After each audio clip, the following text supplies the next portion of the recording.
पूर्व वित्त मंत्री पी चिदम्बरम को उच्चतम न्यायालय से फिलहाल राहत नहीं। प्रवर्तन न्यायालय ने चिदम्बरम के खिलाफ लुकआउट नोटिस किया जारी। कल सीबीआई ने आईएनएक्स मीडिया मामले में पी चिदम्बरम को उपस्थित होने का जारी किया था नोटिस। उत्तर प्रदेश में योगी सरकार का पहला मंत्रिमंडल विस्तार। नई कैबिनेट में 23 मंत्रियों ने ली पद और गोपनीयता की शपथ। 6 कैबिनेट, 6 स्वतंत्र प्रभार और 11 राज्य मंत्री ने ली शपथ।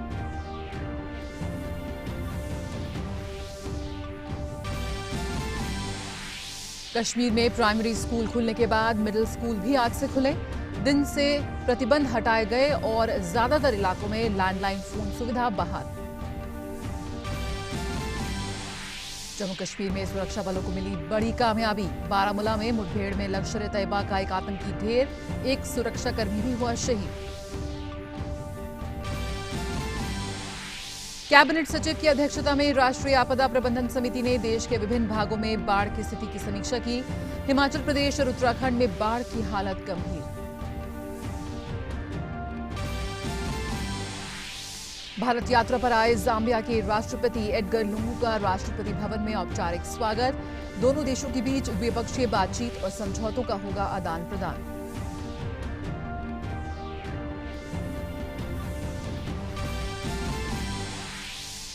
और बीडब्ल्यूएफ विश्व चैंपियनशिप के दूसरे दौर में भारत के एचएस प्रणॉय ने पूर्व विश्व चैंपियन लिंडन को हराकर किया बड़ा उलटफेर। अगले दौर में पहुंचे।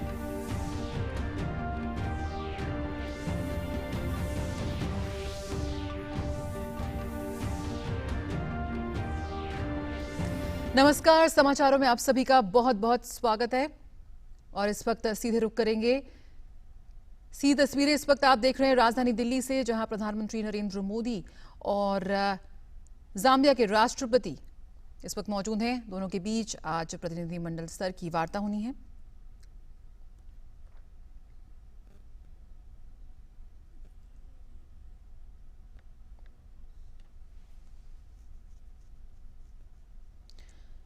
जाम्बिया गणराज्य के राष्ट्रपति एडगर लुंगू इस वक्त भारत के राजकीय दौरे पर हैं। सुबह राष्ट्रपति भवन में उनका रस्मी स्वागत किया गया, गार्ड ऑफ ऑनर दिया गया और अब वो प्रधानमंत्री नरेंद्र मोदी के साथ प्रतिनिधिमंडल स्तर की वार्ता के लिए गए हैं। इस पर हम आपको आगे जानकारी देंगे। और इस वक्त रुक कर लेते हैं इस वक्त की आज की अहम खबर का। तो पूर्व केंद्रीय मंत्री पी चिदम्बरम को सुप्रीम कोर्ट से भी तुरंत राहत नहीं मिली है।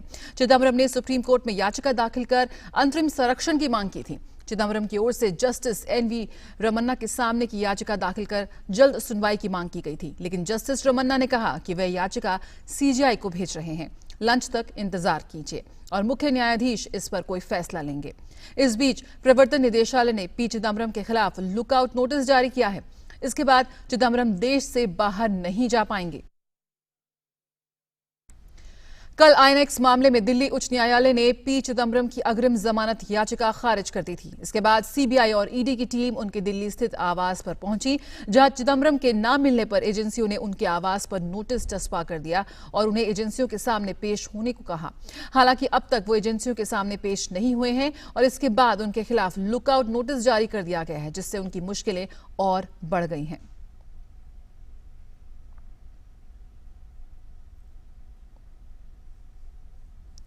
कानूनी शिकंजा कसता हुआ पी चिदम्बरम पर।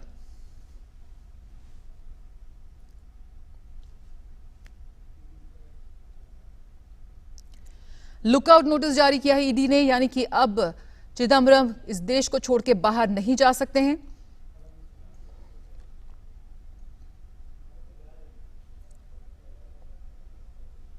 हमारे साथ अजय विक्रम सिंह इस वक्त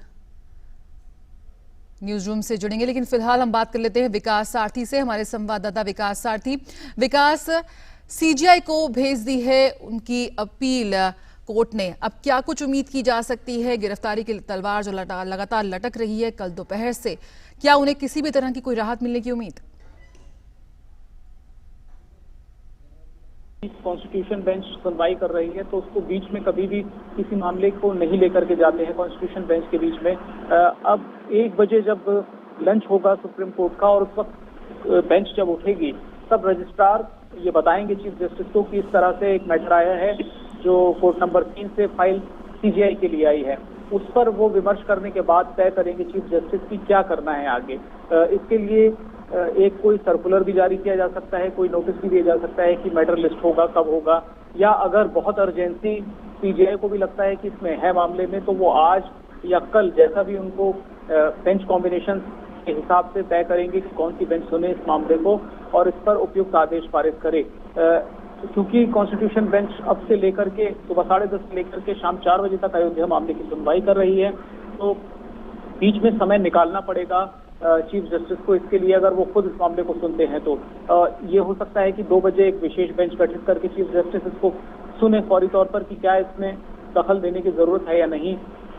लेकिन ये सब कुछ अब चीफ जस्टिस के ऊपर निर्भर करता है कि वो आगे क्या निर्णय लेते हैं, क्योंकि जो सुबह मामला उठाया गया था, मेंशन जो किया गया था मामला जस्टिस रमन्ना की बेंच में, उन्होंने साफ कर दिया कि वो इस मामले को नहीं सुनेंगे और इस पर अंतिम निर्णय चीफ जस्टिस ऑफ इंडिया को ही लेना होगा कि कौन सा जज इस मामले की सुनवाई करे और ये मैटर सुनवाई के लिए कब लिस्ट हो, आज, कल या किसी और दिन।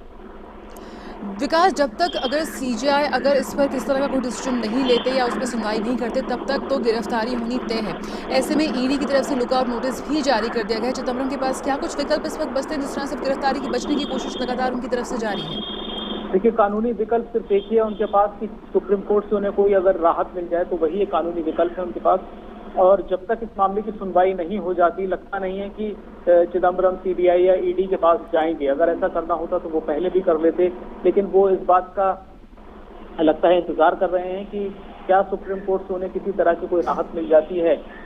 अगर सुप्रीम कोर्ट से उनको कोई राहत नहीं मिलती है सुनवाई के बाद, तो उनके पास कोई विकल्प नहीं है, क्योंकि उसके बाद उनकी गिरफ्तारी एकदम तय हो जाएगी। सीबीआई और ईडी ये साफ कर चुके हैं कि उन्हें कस्टोडियल इंटरोगेशन करना है पी चिदम्बरम का इस मामले में। अब उनकी सारी उम्मीदें जो हैं वो पूरी तरह सुप्रीम कोर्ट पर टिकी हैं कि सुप्रीम कोर्ट इस मामले में सुनवाई कब करता है और अगर करता है तो उनको किस तरह की कोई राहत देता है या नहीं देता है। बिल्कुल विकास, सारथी बता रहे हैं कि अब सीजीआई पे पूरा निर्भर करता है कि क्या वो सुनवाई करते हैं इस पूरे मामले की और क्या कुछ वो राहत देना चाहते हैं या नहीं। हमारे साथ अजय विक्रम सिंह इस वक्त जुड़ गए हैं न्यूज़ रूम से। अजय, आपसे जानना चाहेंगे, अभी फिलहाल किसी भी तरह की कोई राहत उन्हें कोर्ट से नहीं मिली है चिदम्बरम को। ईडी और सीबीआई लगातार उनके घर के चक्कर काट रही है और वो उनके खिलाफ गिरफ्तारी की तलवार लटक रही है। ऐसे में एजेंसीज के पास क्या कुछ अगला कदम होगा, क्योंकि जिस तरह से बताया जा रहा है कि चिदम्बरम अभी उनका फोन ऑफ है और वो कहीं भी मिल नहीं रहे हैं और बिल्कुल वो रिपोर्ट भी नहीं कर रहे हैं एजेंसियों के पास, तो एजेंसियों का क्या अगला कदम होगा चिदम्बरम के खिलाफ? जी बिल्कुल, एजेंसियां पूरी तरह से इस कोशिश में हैं कि चिदम्बरम को जल्द से जल्द गिरफ्तार कर लिया जाए। और जिस तरह से कल रात में उनके घर पर नोटिस चिपकाई गई थी और उनको 2 घंटे के भीतर रिपोर्ट करने को कहा गया था, लेकिन वो रिपोर्ट नहीं की है सीबीआई ऑफिस में, और उसके बाद लुकआउट नोटिस भी आज जारी हुआ है। निश्चित तौर पर चिदम्बरम को जो ढूंढने की कोशिश है वो एजेंसियां कर रही हैं और ये कोशिश है कि उनको जल्द से जल्द गिरफ्तार कर लिया जाए। हालांकि चिदम्बरम कोशिश में है कि उनको सुप्रीम कोर्ट से कोई राहत मिल जाए, लेकिन राहत मिलती है या नहीं मिलती है वो बाद की बात है। लेकिन एजेंसियां अभी फिलहाल उनके पास पूरी स्वतंत्रता है कि वो चिदम्बरम को गिरफ्तार कर सकें, लेकिन उनका फ़ोन भी ऑफ जा रहा है और वो अपने घर पर मौजूद नहीं है। जो उनके और जिन जगहों पर वो जा सकते हैं वहाँ पर भी छानबीन की जा रही है और जानकारी ली जा रही है कि वो कहाँ पर हैं। उनके जो स्टाफ है उनसे भी इस बारे में जानकारी ली जा रही है। कल देर रात तक उनके स्टाफ से सीबीआई ने बातचीत की और उनसे छानबीन की कि वो कहाँ पर हो सकते हैं, लेकिन अभी तक फिलहाल सफलता नहीं मिल पाई है। लेकिन पूरी कोशिश है कि उनको जल्द से जल्द गिरफ्तार किया जाए, क्योंकि ये मामला काफ़ी संगीन इस लिहाज से भी हो जाता है कि 2007 में जब ये मामला आया था सामने प्रकाश में इनकम टैक्स डिपार्टमेंट के पास, तो निश्चित तौर पर उस समय चिदम्बरम वित्त मंत्री थे और उनके बेटे कार्ति चिदम्बरम के जरिए जिस तरह से ये पूरा जो गड़बड़ झाला हुआ है, इसमें जिस तरह से घोटाला किया गया और पद पर रहते उन्होंने जो किया वो काफ़ी संगीन है। लेकिन चूंकि उस समय यूपीए की सरकार थी, जो टैक्स डिपार्टमेंट है और जो ईडी है वो इस पर कोई काम नहीं कर पाए। 2017 में जब केस रजिस्टर हुआ है उसके बाद इसमें तेजी आई है, तो निश्चित तौर पर पूरी तरह से नकेल कस चुकी है। कोर्ट से कोई राहत मिलती है नहीं मिलती है ये बात की बात है, लेकिन एजेंसियों का हाथ पूरी तरह से खुला है और वो जल्द से जल्द चिदम्बरम को गिरफ्तार करना चाहेंगी और आज जब चीफ जस्टिस इसकी सुनवाई करेंगे या नहीं करेंगे, उसका जब वो तय करेंगे कि इसमें कितनी अर्जेंसी है, तो उसके बाद कोई रास्ता जरूर उनको ऐसी उम्मीद है कि बन सकता है, लेकिन लगता नहीं है कि उनको कोई राहत मिल पाएगी। बिल्कुल, ऐसे में ईडी की तरफ से लुकआउट नोटिस जारी किया है चिदम्बरम के खिलाफ। अजय, क्या मायने हैं इस लुकआउट नोटिस के? जी बिल्कुल, इस नोटिस का मतलब सीधा तौर पर यह है कि चिदम्बरम को जहां भी अगर वो दिखते हैं या उनके बारे में जानकारी मिलती है, उनके जो भी हाइड आउट्स हैं वो जहां भी जा सकते हैं, वहां पर जो सीबीआई जो एजेंसीज हैं वो जाकर वहां पर तलाश कर सकती हैं, उनको गिरफ्तार कर सकती हैं और कोई भी उसमें बाधा नहीं कर सकता। और एक छूट भी चिदम्बरम को इस बारे में मिलती है कि वो अगर वो चाहें तो खुद अपने को प्रस्तुत करके एजेंसियों के सामने प्रस्तुत हो सकते हैं और अपनी गिरफ्तारी दे सकते हैं। लेकिन चिदम्बरम चूंकि खुद भी एक वकील हैं और वो कानून की पेचीदगियों को समझते हैं, लिहाजा ये जो पूरा पिछले 6 महीने क्या 1 साल से चिदम्बरम ने ये जो लुका छुपी का खेल खेला और कोशिश की कि किसी तरह से उनको अदालत के जरिए राहत मिल जाए, लेकिन वो नहीं मिली। अब निश्चित तौर पर इस लुकआउट नोटिस के बाद एजेंसियां पूरी तरह से मुस्तैद हैं और उनको चाहे वो ईडी हो, चाहे सीबीआई हो, चाहे जो पुलिस के जरिए भी जो सूत्र हैं उनके जरिए भी जानकारी खंगाली जा रही है।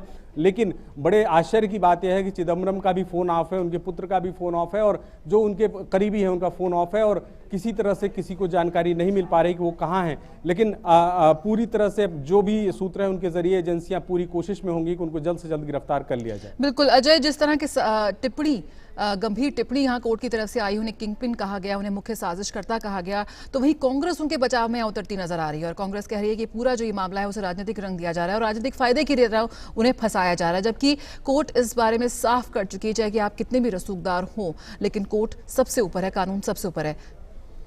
जी बिल्कुल, और बचाव में कोई और नहीं, प्रियंका गांधी खुद उतरी हैं और प्रियंका गांधी ने कहा है कि ये जो पूरा मामला है वो उनके साथ खड़ी हैं, सत्य के साथ खड़ी हैं। निश्चित तौर पर सत्य और असत्य की जांच तो ज़रूर कोर्ट करेगी, लेकिन जब पूरा मामला जांच चल रही है और जांच में जिस तरह से वो सहयोग नहीं कर रहे हैं चिदम्बरम और यही आधार बना उनको अग्रिम जमानत न दिए जाने का, जो सरकार की तरफ से वकील थे उन्होंने साफ तौर पर यह कहा कि उनको जितनी बार भी बुलाया गया है उन्होंने जो जानकारियाँ चाहिए थी वो साफ तौर पर उन्हें नहीं दिया है। जब गिरफ्तारी हो जाती है जया, उसके बाद जो जांच एजेंसियों के पास काफ़ी शक्तियां आ जाती हैं और वो अपने तरीके से जांच करती हैं। और इस केस में सबसे अहम मोड़ ये है कि जो इस आईएनएक्स मीडिया की जो हेड थी वो गिरफ्तार के साथ ही साथ वो अप्रूवर बन चुकी है और अप्रूवर बनने के बाद उसने तमाम जो राज थे इस पूरे केस के वो खोल दिए। उन्होंने साफ तौर पर बताया है कि किस तरह से वो वित्त मंत्री और तत्कालीन वित्त मंत्री चिदम्बरम से मुलाकात की थी और चिदम्बरम ने खुद कहा था कि वो कार्ति चिदम्बरम से मिले।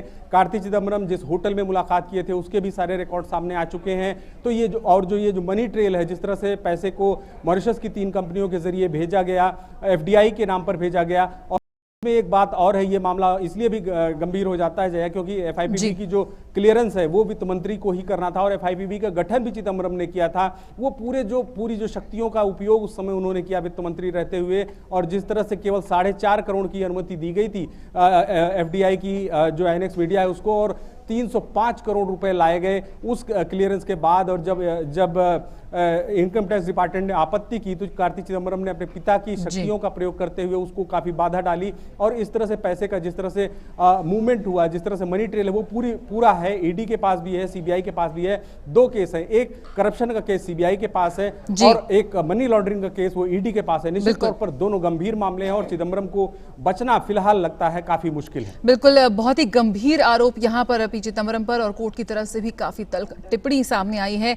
ऐसे में कांग्रेस के कद्दावर नेता और पूर्व वित्त मंत्री पी चिदम्बरम को किसी भी तरह की कोई राहत मिलने के आसार फिलहाल नजर नहीं आ रहे हैं जब तक अगर सीजीआई उनकी सुनवाई सुनने का डिसाइड करें। फिलहाल उनके खिलाफ लुकआउट नोटिस भी जारी हो चुका है, यानी कि वो दिल्ली से बाहर नहीं जा सकते हैं। बहुत बहुत शुक्रिया अजय विक्रम जुड़ने के लिए, जानकारी देने के लिए। यहाँ रुकेंगे छोटे से ब्रेक के लिए, आप बने रहिए हमारे साथ, जल्द हाजिर होते हैं।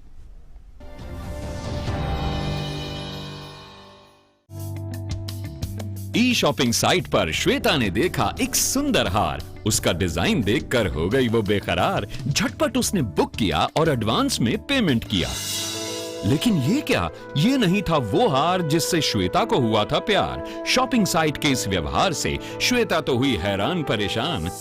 आप भी शॉपिंग साइट से खरीदारी करते समय रहें सावधान। जानें उनके नियमों को, टर्म्स एंड कंडीशंस का रखें ध्यान। जागो ग्राहक जागो। दादी जी, आपकी उंगली की छाप मशीन नहीं पढ़ पा रही। माफ करना, आपको अब राशन नहीं मिल पाएगा। मैं बहुत दूर से आई हूँ, कुछ तो तरीका होगा। तरीका है आंटी।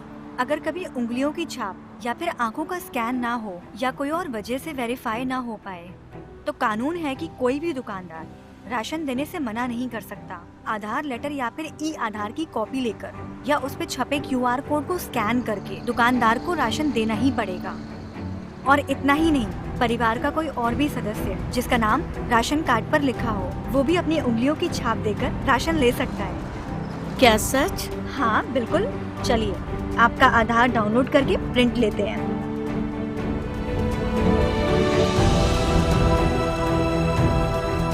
इसीलिए मैं हूँ आधार के साथ। मेरा आधार, मेरी पहचान।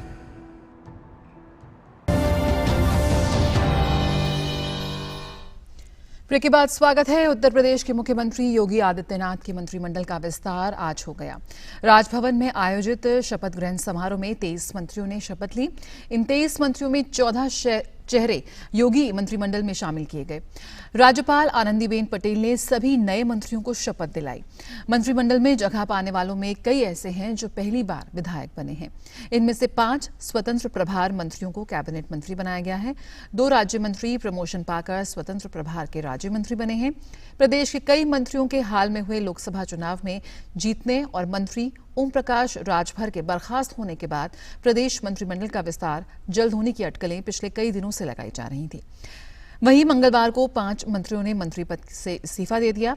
इनमें वित्त मंत्री राजेश अग्रवाल, बेसिक शिक्षा राज्य मंत्री अनुपमा जायसवाल, सिंचाई मंत्री धर्मपाल सिंह, सहकारिता मंत्री मुकुट बिहारी वर्मा और भूतत्व एवं खनिकर्म राज्य मंत्री अर्चना पांडे शामिल हैं।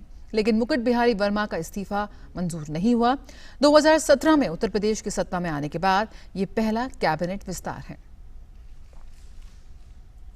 और अधिक जानकारी के साथ हमारे साथ जुड़ रहे हैं संवाददाता रामेंद्र, आपसे जानना चाहेंगे, काफी लंबे समय से इस विस्तार की अटकलें लगाई जा रही थी, कई नए चेहरों को भी जगह दी गई है। पहले जो मंत्रिमंडल था उसमें कई ऐसे जिले थे जिनका प्रतिनिधित्व नहीं था, लेकिन इस बार इस बात का ख्याल रखा गया।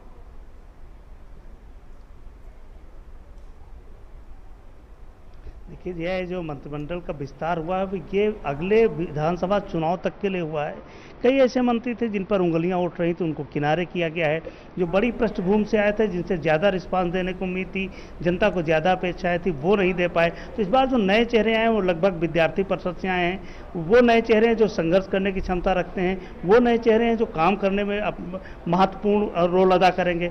तीसरा यह है कि देखिए, जो पूर्वांचल था उससे चेहरे दिए गए हैं, पश्चिम से दिए गए हैं, बुंदेलखंड से दिए गए हैं।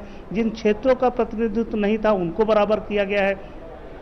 जातियों का समीकरण ठीक किया गया है, उन सारी जातियों को समाहित किया गया था। राजभर के जाने के बाद अनिल राजभर को कैबिनेट मंत्री बनाया गया। तो पूरे उत्तर प्रदेश को इस ढंग से मैनेज किया गया है कि कोई दिक्कत विधानसभा चुनाव तक न हो। और ये वो लोग हैं जो संघर्षशील हैं, मेहनत करने वाले लोग हैं, जो मंत्री बने हैं और परफॉर्मेंस अच्छा देंगे। ये सोच के मुख्यमंत्री ने इस कैबिनेट विस्तार में इन लोगों को जगह दी है। उम्मीद यही की जा रही कि बेहतर मंत्रिमंडल बनाया है, नए लोगों को लाए हैं, संघर्षशील लोगों को लाए हैं, तो जनता की अपेक्षाओं को ये पूरा कर पाएगा। जय बिल्कुल रामेंद्र, तो उम्मीद ऐसी की है मुख्यमंत्री ने इन नए चेहरों से, इन युवा चेहरों से। आपने उनसे बातचीत की, उनकी क्या प्रतिक्रिया रही कि अब उन पर ज्यादा जिम्मेदारी आ गई है, पदभार संभाल लेंगे, तो किस तरह से उनकी आगे की रणनीति रहेगी?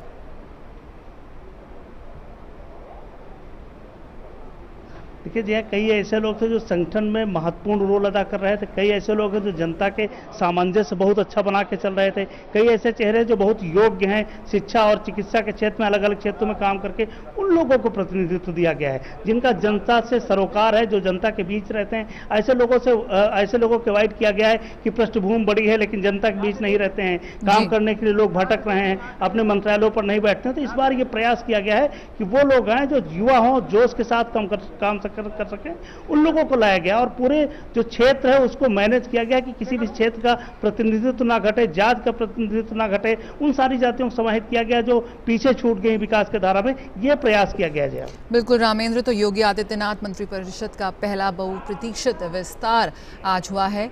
कई नए चेहरों को जगह दी गई है और उम्मीद की गई है कि जो तमाम तरह के समीकरण हैं उन्हें उसमें बिल्कुल उनका ख्याल रखा गया। सभी जातियों, सभी जिलों को यहाँ पर प्रतिनिधित्व देने की कोशिश रही है। बहुत बहुत शुक्रिया रामेंद्र हमसे जुड़ने के लिए और ये जानकारी साझा करने के लिए। यहाँ वक्त है एक छोटे से ब्रेक का। जल्द हाजिर होते हैं। आप देखते रहिए DD न्यूज।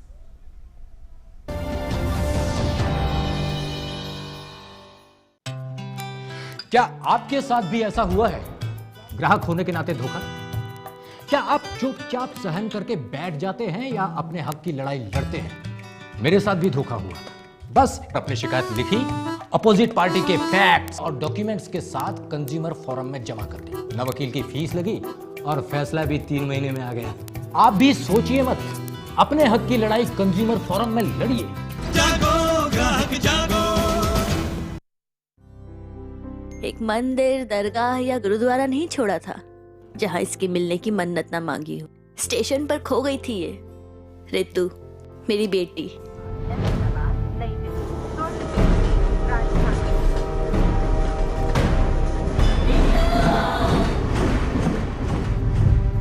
और देखो ना, ये मिली भी तो कैसे? इन उंगलियों के निशान से। आधार कार्ड बनवाया था इसका, तब काम आया। नहीं तो पता नहीं। आप भी अपने बच्चों का आधार कार्ड बनवा लेना प्लीज। सुना, वो आधार में बच्चों की फिंगरप्रिंट लेते हैं ना? उससे कोई भी खोए हुए बच्चे को अपने घर तक पहुंचा सकता है। कई बच्चों को अपने परिवार से मिलाया है आधार ने। ये तो मैंने सोचा ही नहीं था। तो अब सोच लो। पूरे देश में कहीं भी हो, आधार से ही तो छोटे बड़े सबको मिली है एक सी पहचान। तो पेरेंट्स, आधार अपना लो, फायदे में रहोगे।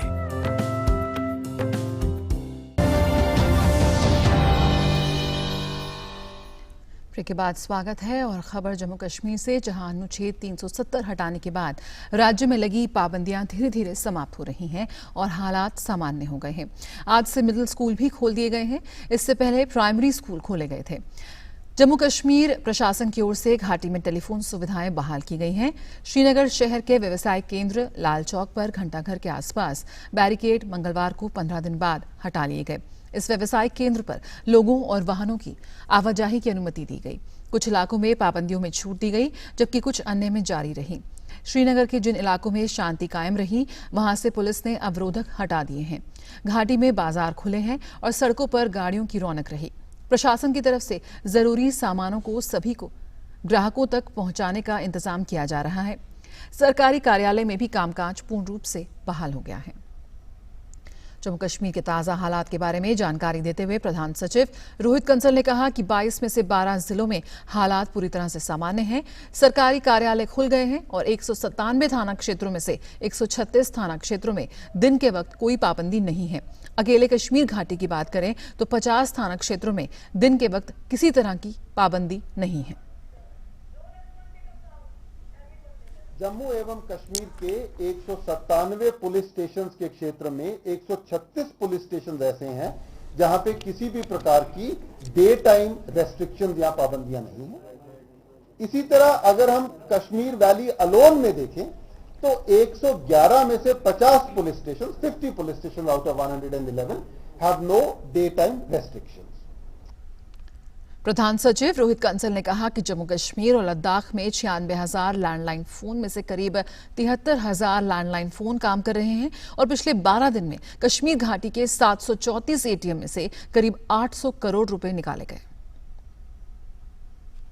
जहां तक कनेक्टिविटी का सवाल है, out of almost 96,000 landlines in the state, Jammu Kashmir and Ladakh तकरीबन 73,000 लैंडलाइंस जो हैं की रिपोर्ट है हमारे पास फंक्शनैलिटी की। एटीएम्स कश्मीर वैली अलोन में 734 एटीएम्स हैं, जिनमें से तकरीबन पिछले 12 दिन में हमारे पास 800 करोड़ रुपए के विड्रॉल की इंफॉर्मेशन है। जम्मू कश्मीर के बारामूला में मंगलवार शाम से चल रहे सुरक्षा बलों के साथ मुठभेड़ में एक आतंकवादी मारा गया है। इस मुठभेड़ में पुलिस अधिकारी बिलाल शहीद हो गए, जबकि सब इंस्पेक्टर अमरदीप परिहार घायल हुए। एनकाउंटर अब समाप्त हो चुका है और सुरक्षा बलों द्वारा खोज अभियान चलाया जा रहा है। मारे गए आतंकी की पहचान हो चुकी है। सुरक्षा बलों ने घटनास्थल से भारी मात्रा में हथियार और बारूद बरामद किया है। कश्मीर में 27 जुलाई के बाद सुरक्षा बलों और आतंकवादियों के बीच ये पहली मुठभेड़ है। अमेरिका ने जम्मू कश्मीर में हाल के बदलाव को भारत का आंतरिक मामला बताते हुए भारत के पक्ष को सही ठहराया है।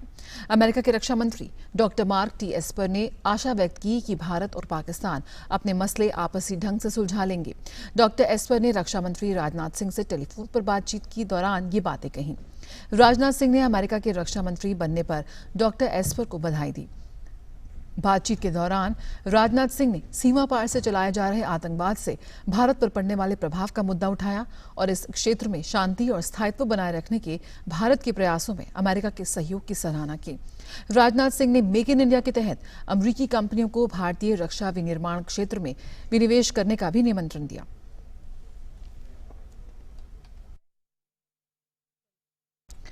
प्रधानमंत्री नरेंद्र मोदी ने ब्रिटेन के प्रधानमंत्री बोरिस जॉनसन से टेलीफोन पर बातचीत की। पीएम मोदी ने बोरिस जॉनसन को प्रधानमंत्री बनने की बधाई दी। इसके साथ ही उन्होंने भारत ब्रिटेन संबंधों को मजबूत करने पर भी चर्चा की। प्रधानमंत्री मोदी ने आतंकवाद से लड़ने की जरूरत भी बताई। हाल ही में लंदन में भारतीय उच्चायोग के सामने पाकिस्तानी समर्थकों के हिंसक प्रदर्शन का मामला उठा। इस घटना पर पीएम बोरिस जॉनसन ने खेद जताया। साथ ही पीएम बोरिस जॉनसन ने भारतीय उच्चायोग की सुरक्षा का भरोसा भी दिया।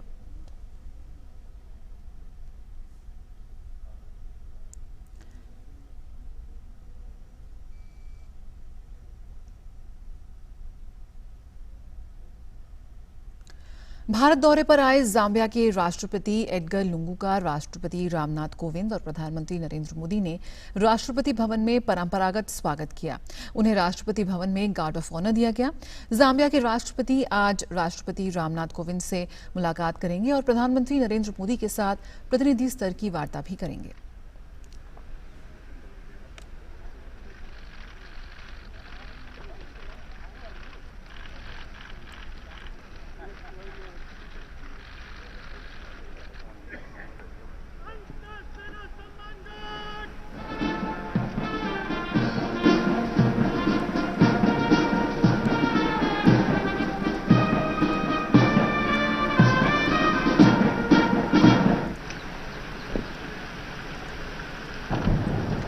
राष्ट्रपति भवन में रस्मी स्वागत के बाद जाम्बिया के राष्ट्रपति एडगर लुंगू ने राजघाट जाकर राष्ट्रपिता महात्मा गांधी को श्रद्धांजलि दी।